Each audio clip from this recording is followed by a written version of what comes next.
He crouched on the sleigh and he raved all day of his home in Tennessee.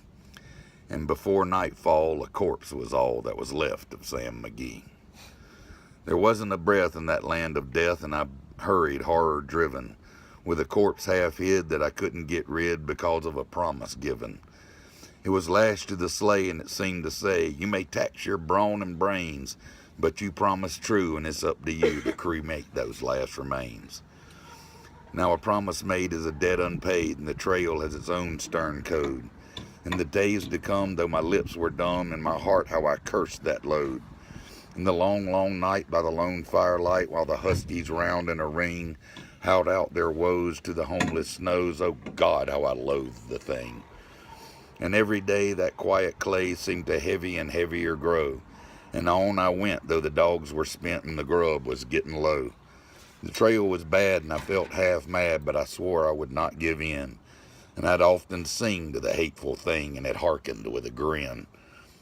Till I came to the marge of Lake LaBarge, and a derelict there lay. It was jammed in the ice, but I saw in a thrice it was called the Alice May. And I looked at it, and I thought a bit, and I looked at my frozen chum. "Then here," I said with a sudden cry, "is my crematorium." Some planks I tore from the cabin floor, and I lit the boiler fire. Some coal I found that was lying around, and I heaped the fuel higher.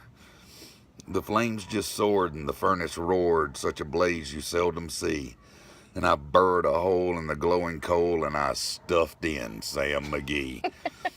Then I made a hike, for I didn't like to hear him sizzle so.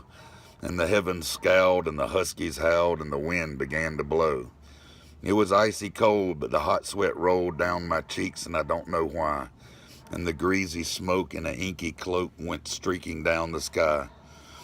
I do not know how long in the snow I wrestled that grisly fear, but the stars came out and they danced about ere again I ventured near.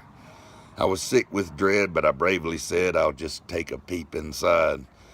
I guess he's cooked, and it's time I looked." Then the door I opened wide, and there sat Sam, looking cold and calm in the heart of the furnace roar.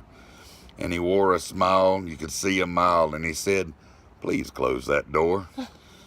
It's fine in here, but I greatly fear you'll let in the cold and storm. Since I left Plumtree down in Tennessee, it's the first time I've been warm."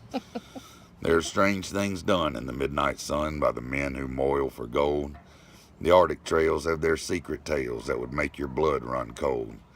The northern lights have seen queer sights, but the queerest they ever did see was that night on the marge of Lake LaBarge I cremated Sam Mcgee. Okay. Yeah.